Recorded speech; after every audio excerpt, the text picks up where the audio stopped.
Bonsoir, monsieur le ministre. Bonsoir, madame. Bonne fête de l'amour. Merci. Ça se passe bien? Oh, comme toujours. Je l'ai dit tout à l'heure, j'ai découvert ici qu'on était le 14 février.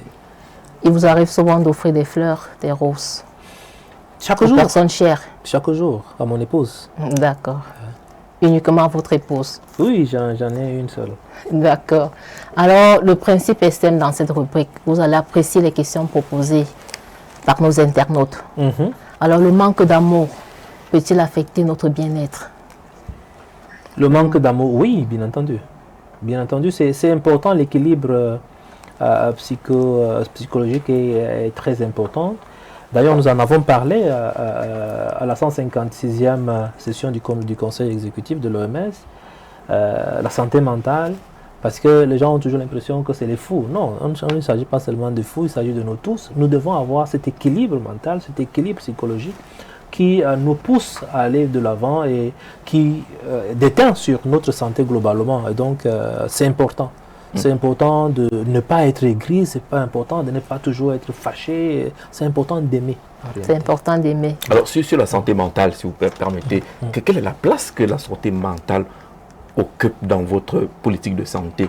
On a quand même l'impression qu'il n'y a pas un programme de santé mentale, comme il y en a pour la tuberculose. Vous négligez la santé mentale? Ah non, vous verrez qu'il n'y a pas un programme pour les maux de tête, il n'y a pas un programme pour les fractures, il n'y a pas un programme pour ci, pour ça. Il n'y a pas un programme pour tout. Mais c'est un domaine qui est largement pris en charge et qui a d'ailleurs pris de l'envergure avec la COVID-19 parce que la plupart de nos pays ont dû copier sur le Cameroun. Nous, très tôt, nous avons vu qu'il fallait associer à notre traitement de la COVID cet aspect psychologique, cet aspect de l'assistance. Et donc, chaque fois aujourd'hui que vous avez un événement, nous avons toujours une équipe de psychologues, une équipe des professionnels de la santé mentale qui accompagnent et qui discutent avec la famille. Et donc, ça a vraiment une grande place dans notre système. Et nous voulons aller un peu plus loin, jusqu'à mettre des cadres d'écoute, même pour nos personnels, parce qu'on en a besoin aussi. Donc, au regard de tout ce que nous avons aujourd'hui, de la pression de la société, c'est un pan assez important pour la santé globalement, pour le bien-être de nos compatriotes. Et donc, cet aspect d'ailleurs... il y a une sous-direction. Oui, bien entendu. De la santé mentale, oui. Pas une direction. Non, une sous-direction. Nous n'avons pas... S'il fallait mettre une direction par chaque... c'est qu'on aura peut-être 1 million de directions au ministère de la Santé publique. D'accord. En termes de plateau technique, quelle place occupe le Cameroun en Afrique et dans le monde en général? Alors, je vais vous dire une chose tout à l'heure qui m'a beaucoup plu. J'ai vu un poste du directeur de l'hôpital régional de Marois. Et le poste, il a filmé ses collaborateurs en train d'opérer une cataracte. Et à côté, il a écrit « Désormais, à l'hôpital régional de Marois, on opère la cataracte de la même manière qu'on pourrait l'opérer à l'hôpital américain ou à l'hôpital canadien. » Et ça m'a un peu amusé parce que nos compatriotes n'aiment pas cela. N'aiment pas cela parce qu'ils ne veulent pas imaginer qu'on a évolué. Ils ne veulent pas imaginer qu'on progresse. Alors, c'est pour vous dire que aujourd'hui, nos hôpitaux de référence, et entendons-nous bien sur le terme hôpital de référence, c'est quoi? C'est les hôpitaux généraux, c'est les hôpitaux centraux, c'est certains hôpitaux même régionaux qui ont un plateau technique de dernier niveau, de dernier cri comme on dit. C'est-à-dire qu'il n'y a pas un autre plateau technique en dehors de cela. Parce que quand vous allez à Obac, aujourd'hui pour l'ophtalmologie, mais partout où vous allez trouver les mêmes équipements. Vous allez trouver les mêmes équipements. Vous allez dans nos hôpitaux de référence donc, que j'ai évoqué tout à l'heure, vous allez trouver les mêmes équipements. Et de toutes les manières, quand vous prenez ce document, formation sanitaire du Cameroun, quelques pôles d'excellence, quand vous prenez ce document, vous avez la possibilité où vous avez toutes les informations sur ce que nous avons dans nos formations sanitaires en termes de plateau technique. Et pour ceux qui n'ont pas encore vu des visus, je les invite, n'est-ce pas, à aller dans nos formations sanitaires, visiter un peu.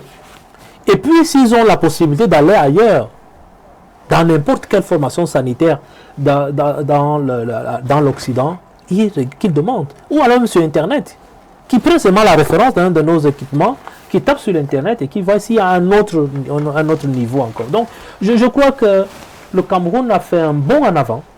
Le président de la République, à travers le planète, à travers les investissements consentis ces 5 dernières années, nous a permis de nous hisser parmi les pays qui ont un plateau technique de haute facture.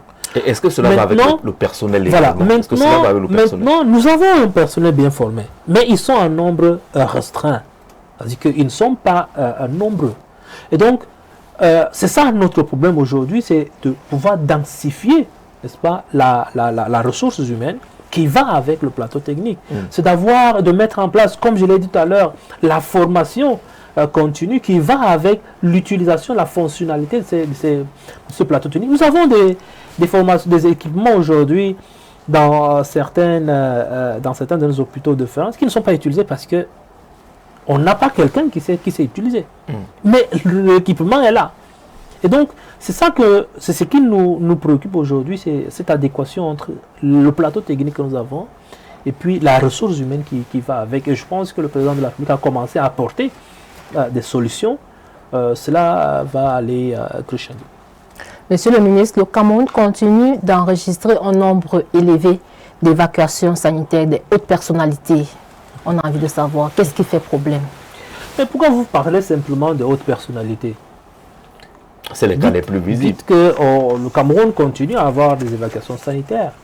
Mais sachez très bien que aucun pays au monde ne se suffit. Vous aurez toujours des évacuations sanitaires, quel que soit le cas. Moi, j'ai vu des Camerounais qu'on a évacués à l'hôpital américain de Paris, pour ne pas le citer. Mais que l'hôpital américain a dû évacuer en Inde. Mais pourquoi est-ce qu'on ne se pose pas la question, pourquoi est-ce que la France évacue quelqu'un dans un autre pays? Donc vous aurez toujours des systèmes de santé qui ne peuvent pas se suffire sur l'ensemble des domaines et qui vont toujours faire des évacuations sanitaires. Maintenant, vous aurez également des choix opérés. Tout comme lorsque vous êtes à Yaoundé aujourd'hui, vous tombez malade. Mais vous irez à l'hôpital général, moi j'irai à l'hôpital central, quelqu'un d'autre ira à l'hôpital du district de Fulani, ou c'est pas moi, de Djungolo. Mais est-ce que vous allez demander pourquoi il va? S'il a les moyens de le faire, il va le faire. Parce que c'est un choix. Mais est-ce que la réponse camerounaise est quand même suffisante si on fait une sorte d'échelle pour comprendre? Et est-ce que ce n'est pas seulement par snobisme ou autre chose que les gens préfèrent partir? Je ne préfère pas porter un jugement de valeur sur ce qui se fait. Moi, je parle sur le plan technique et sur le plan fonctionnel. Et je vous ai donné des arguments sur le plan technique et sur le plan fonctionnel, mais pas sur des jugements de valeur. Parce que j'allais vous dire, vous avez un joli costume aujourd'hui, on peut le faire au Cameroun, vous le savez très bien. Pourquoi vous allez l'acheter en France? Pourquoi vous allez faire telle ou telle autre chose en France? Moi, j'en ai vu des chefs d'entreprise qui partent faire le marché à Paris. Mais ce que les Camerounais veulent savoir, c'est est-ce que le plateau technique camerounais répond à la majorité des cas qu'on peut avoir. Mais je vous l'ai dit, nous avons aujourd'hui, et ce document, moi je vais vous l'offrir d'ailleurs, ce document, vous pourrez le feuilleter. Merci, vous allez voir que ce document vous donne l'ensemble, n'est-ce pas, des plateaux techniques de nos hôpitaux de référence. Et je vous le dis encore une fois de plus, nous avons la capacité de prendre en charge les cas les plus extrêmes.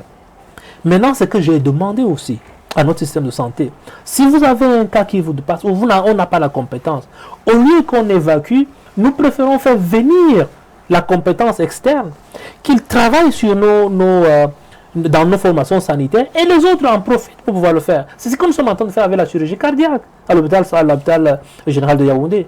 L'équipe belge qui arrive tout le temps, l'équipe italienne qui arrive tout le temps, vient opérer, et aujourd'hui vous avez une équipe camerounaise qui opère. Donc c'est ce que nous faisons. Et c'est ce que je demande à nos formations sanitaires. Si vous n'avez pas le plateau technique, on doit acheter le plateau technique. On acquiert le plateau technique. Nous faisons venir, n'est-ce pas, la compétence qui est externe et les autres la prennent, profitent. Donc c'est ça notre politique aujourd'hui. Monsieur le ministre, vous avez fait des descentes sur le terrain pour tordre le cou aux médicaments de la rue. Un pari réussi? Non, pas réussi parce que c'est un combat de longue haleine qui ne va pas s'arrêter tout de suite. C'est vraiment enraciné. Et donc, nous sommes en train d'agir sur deux leviers.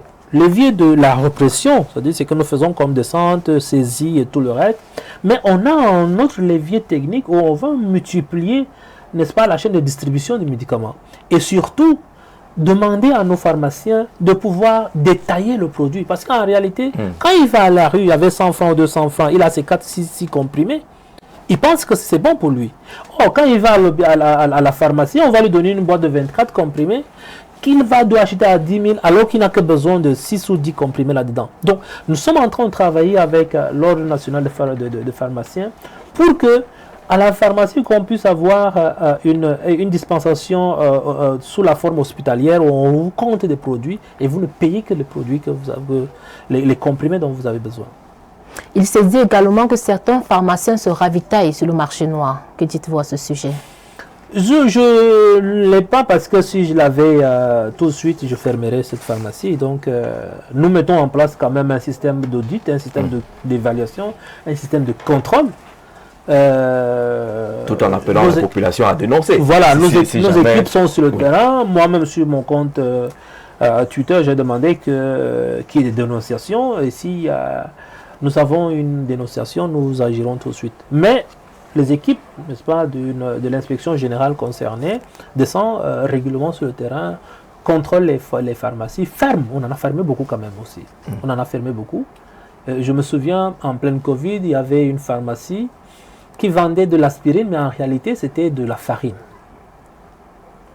Donc, quand on nous l'a signalé, on a prélevé, on a envoyé pour le contrôle qualité. Quand c'est revenu, le principe actif 0. C'est-à-dire que c'était de la farine. Mais comme on était dans un état euphorique où les gens avaient besoin de cela, on a dû fermer la pharmacie en question. D'accord. On va poursuivre, hein. Nadège va rester avec nous de temps en temps. On reste avec les internautes. C'est important. Oui, il reste là pour nous accompagner. Bonsoir Jean-Jacques. Prière de demander au ministre comment le gouvernement compte juguler la possible crise de prise en charge des maladies virales telles que le VIH, puisque les États-Unis ont suspendu via l'USAID, vous le savez, leur subvention qui constitue jusqu'ici une aide conséquente dans ce domaine. Bonsoir à votre ministre de la part d'un villageois, chef traditionnel qui s'inquiète des populations, Jonathan Si, qu'on salue. Ah ça me parle parce que je suis un montagnard. Et donc quand je vois un villageois, ça me...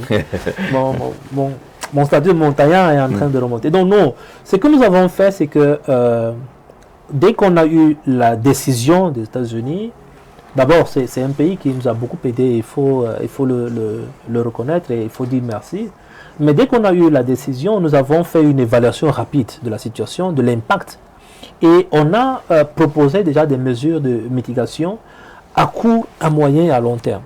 Mais au-delà de cela, il faut dire que depuis l'année dernière, 2024, on s'est dit, toujours est-il que le financement extérieur va disparaître au fur et à mesure. Il vaut mieux faire un plan de durabilité en termes de financement de nos programmes. Et donc, nous avons commencé, n'est-ce pas, à rédiger un plan de durabilité et en intégrant un certain nombre de choses dans le cadre de la couverture santé universelle pour la prise en charge sur les fonds domestiques. Et ça nous a beaucoup aidé parce qu'on n'a pas beaucoup ressenti, n'est-ce pas, tout ce temps la suspension, parce que la suspension a été effective. Hein, dès que la mesure a été prise, le lendemain, ça a été effectif. Mais ce que je voudrais donner comme bonne nouvelle, c'est qu'aujourd'hui, cette décision est en train d'être levée progressivement. Nous avons déjà beaucoup de plans pour lesquels la décision a déjà été levée et que le financement a été rétabli. Donc, ce n'est pas encore tous les segments, mais la plupart des segments, j'allais dire 8 sur 10, cette décision des États-Unis a été levée. D'accord, on entre dans le temps additionnel de ce programme avec justement les questions des internautes. On poursuit et on vous l'a dit, c'est un peu comme on va lire comme elles viennent ces questions-là. Bonsoir Monsieur le ministre, les Camerounais sont satisfaits du Baume François. C'est un produit que je consomme chaque fois et je trouve satisfaction. Ce produit n'est pas plus dangereux que les vaccins que vous faites entrer au Cameroun. Moi, personnellement, je n'ai jamais eu un effet secondaire du Baume François. Vous avez toujours barré les produits du pays et valorisé pour l'Occident. Il prend par exemple les produits contre la Covid. Vous aviez dit non aux produits de Monseigneur Cléda et accepté les poisons venus d'ailleurs. Ce n'est pas un avis technique. On peut passer à autre chose parce que ce n'est pas un avis technique. D'accord. Monsieur le ministre, l'hôpital de référence de Sangmilima est équipé, mais sans médecin. D'ailleurs, les meilleures recettes viennent de la morgue. Eric Kumvois, depuis Sangmilima, les questions de personnel que vous avez déjà évoquées. Mais ce n'est pas sans médecin. Il y a beaucoup de spécialistes d'ailleurs qui sont à Sangmilima. Les Camerounais vont en évacuation sanitaire hors du pays. Pourquoi les Européens et les Américains ne viennent pas au Cameroun en évacuation sanitaire? Jean Kosiabe, qui écrit depuis Ngaoundéré, qui voudrait également voir les Américains venir ici. Est-ce que le ministre va aller ici aux Américains? Non, sauf que pendant la Covid, je ne vais pas citer le personnel en question, mais il y a un haut responsable d'une représentation diplomatique qui a fait venir sa maman ici. Il a dit que sa maman était plus en difficulté chez eux qu'au Cameroun, et donc n'allez pas croire qu'il n'y a pas ceux qui viennent d'ailleurs pour se soigner au Cameroun. Il y en a, ils viennent. Alors, je ne sais pas si vous avez une réponse. Quel est le sort réservé aux personnes blessées de guerre Boko Haram, par exemple, dans les hôpitaux locaux? Le cas dans le maillot Moscota, est-ce qu'il y a la plupart du temps, on les prend en charge gratuitement. Ils sont pris en charge et ils ont un soutien psychologique aussi pour la famille. Alors, monsieur le ministre, je voudrais savoir si le traitement de l'hépatite B, C et D est gratuit. Oui, il y a un programme, pas gratuit parce qu'on a réduit, mais on est en train de vouloir nous acheminer vers la remise de ce traitement, cette pathologie dans le panier de soins de la CSU pour que cela soit gratuit. Alors, c'est un peu long, c'est un peu réduit dans vos messages. On ne fera pas lecture de tout un cahier. En même temps, on n'a plus beaucoup de temps justement pour évoquer ces questions des internautes là. Voilà, belle émission. Je suis d'avis avec le ministre. Le promoteur du Baume François doit suivre la démarche. Cependant, j'ai deux préoccupations. Que devient l'immeuble Orcade, Carrefour Zoué, qui a été équipé à hauteur de milliards de francs CFA? Pensez-vous à tout le personnel santé actuellement au chômage après les décisions du gouvernement américain? Non, l'immeuble Orcade, c'est vous l'avez dit. Il a pris l'émission certainement en cours, mais je l'ai dit, c'est là où on a installé le centre de simulation pour la formation continue. Le matériel qui était en sus a été reparti à d'autres formations sanitaires et on a rééquipé, n'est-ce pas, l'immeuble. Mais rappelons-le, ce n'est pas un immeuble de l'État en ce moment. Nous sommes en train de négocier. On menace d'ailleurs de nous expulser, mais on est en train de négocier. Alors, bonsoir Monsieur le ministre. En fait, demandez à Monsieur le ministre, qu'en pense-t-il du recrutement des personnels en service depuis des années? Je ne sais pas trop. Est-ce qu'il y a une réponse là-dessus? Est-ce que voilà une autre question. Bonsoir à vous, en particulier Monsieur le ministre. Juste pour savoir par rapport au recrutement du personnel lancé par le chef de l'État, c'était en début d'émission qu'on a abondamment abordé cette question. Bonsoir à vous Monsieur le ministre. S'il vous plaît, notre hôpital de référence de Ngaoundéré n'a pas de docteur en dermatologie. Pour une maladie de la peau, il faut aller à Garoua ou Yaoundé. Merci. On est en train de faire un ensemble de prendre un ensemble de mesures pour que nous ayons les spécialités un peu partout dans nos hôpitaux régionaux, dans nos hôpitaux centraux et dans les hôpitaux de référence. Mais on ne peut faire qu'avec ce que nous avons aujourd'hui. Il n'y a pas que la dermatologie, il y a la pédiatrie, il y a la gynécologie, il y a un ensemble de spécialités comme ça dont nous ne disposons pas assez de personnel. Et donc, ce que nous avons demandé à la société savante qui est en charge ou à l'ordre, c'est de pouvoir former ceux qui ont des prérequis. C'est-à-dire, on peut prendre un médecin généraliste, on lui donne des prérequis, on lui donne des connaissances dans le maniement ou le fonctionnement d'une couveuse, par exemple. Et voilà, parce qu'on ne peut pas avoir de spécialistes un peu partout. Bonsoir très cher, moi c'est Ramadan Hadi de Moura. Je tiens à remercier Monsieur le ministre pour son abnégation qu'il fait pour veiller à la santé de tous les Camerounais, que Dieu lui prête une longue vie dans son ministère. Je constate que, qu'est-ce qu'il est en train de dire, rien n'est fait pour enrayer la vente des produits et autres dans les rues. Le ministre a déjà répondu. Et je vous rappelle que justement, il y a eu une opération coup de poing qui allait à Mora. On a ramassé beaucoup de produits de la rue, des médicaments de la rue. Et j'ai reçu beaucoup de messages de gens qui m'ont dit qu'ils vont traverser au Nigeria pour aller voir les grands marabouts là-bas pour que je puisse mourir parce que je suis venu ramasser les produits. Bon, on ne va pas s'arrêter, on va continuer. Alors, on va sortir de l'émission. Vous revenez fraîchement de Genève et on vous dit merci parce que ce n'est pas évident en termes d'intensité de travail. Vous avez porté la voix de l'Afrique, pas seulement celle du Cameroun de ce côté. Qu'est-ce que fondamentalement on retient? Bon, on retient déjà que l'Afrique prend de plus en plus de l'ampleur au sein de l'organisation. Nous élargissons en termes de place qu'on occupait avant. Nous avons fait un certain nombre de plaidoyers en termes de quitter parce qu'il est question aujourd'hui de réduire le budget de l'Organisation mondiale de la santé, de revoir un certain nombre de priorités et des activités. Et nous avons fortement défendu l'idée d'une répartition équitable de ce qui est en termes de budgétisation.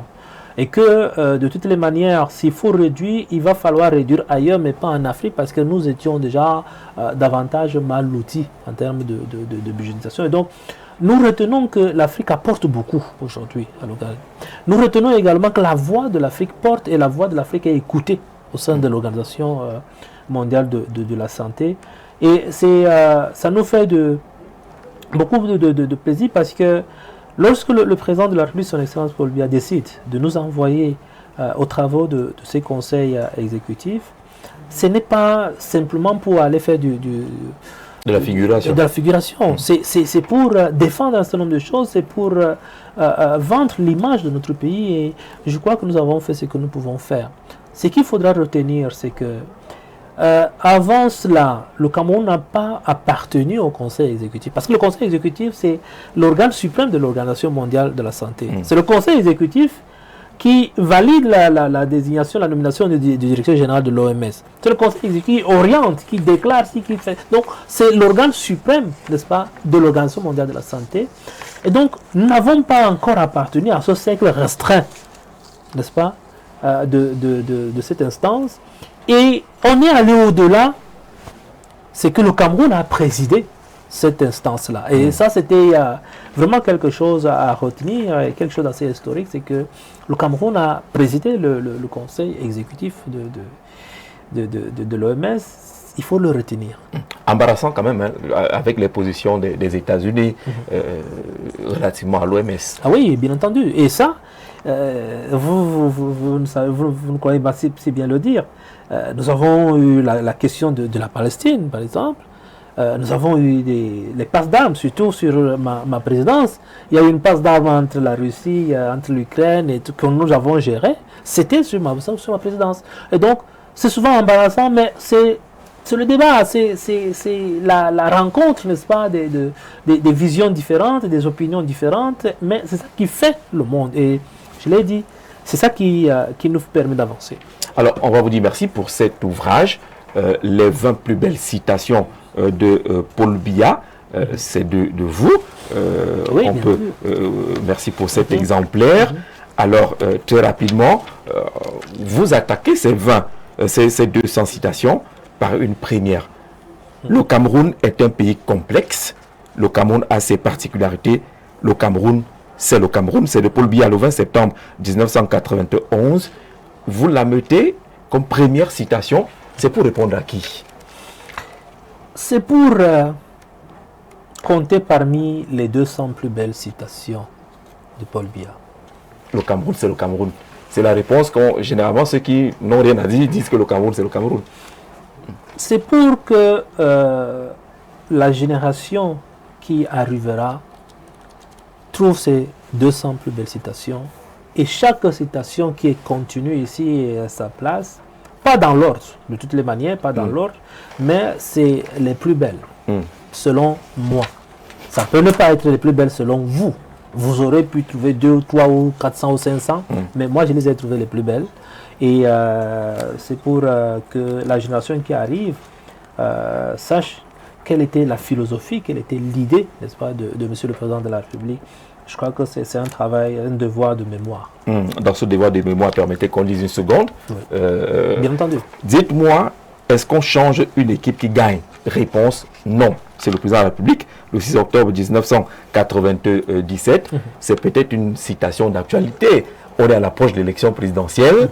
Est-ce que vous estimez que le président est à la tête d'une équipe qui gagne et que ceux qui bougent à gauche et à droite devraient comprendre que cette équipe-là, elle est forte et son capitaine? Mais c'est très facile. J'ai été dans la foule des jeunes le 17 mai 2023 qui appelait le président de la République à se représenter.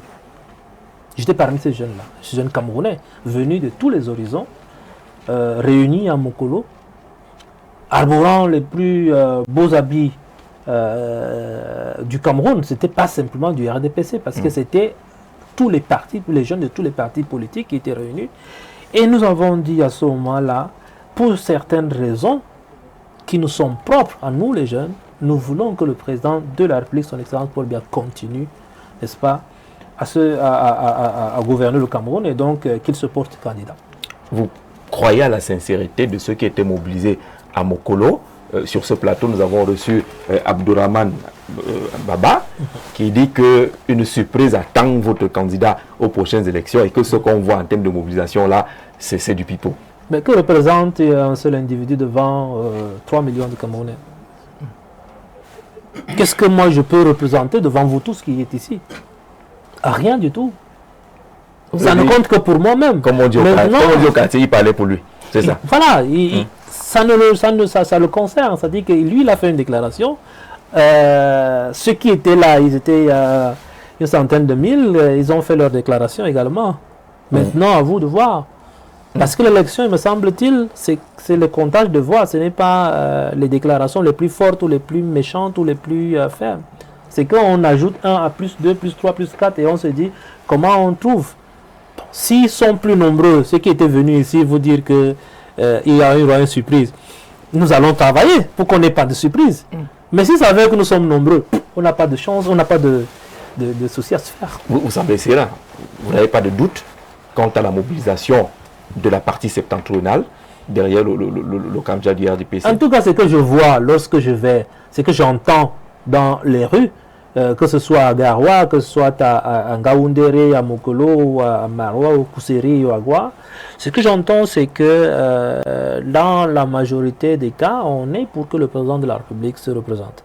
Et nous sommes contents que nous recevons des signaux qui vont se représenter. Et donc, le travail a commencé sur le terrain pour dire mobilisons-nous, parce que ces signaux-là devraient pouvoir nous motiver à pouvoir faire un certain nombre de choses. Et donc, c'est ce que nous sommes en train de faire. Ça veut dire que lorsque l'évêque de Yagwa sort de sa réserve et semble indiquer que vraiment il ne faut plus faire avec Paul Biya, il dit même que au fond, on doit me donner d'abord au diable et arranger après, ça ne vous inquiète pas?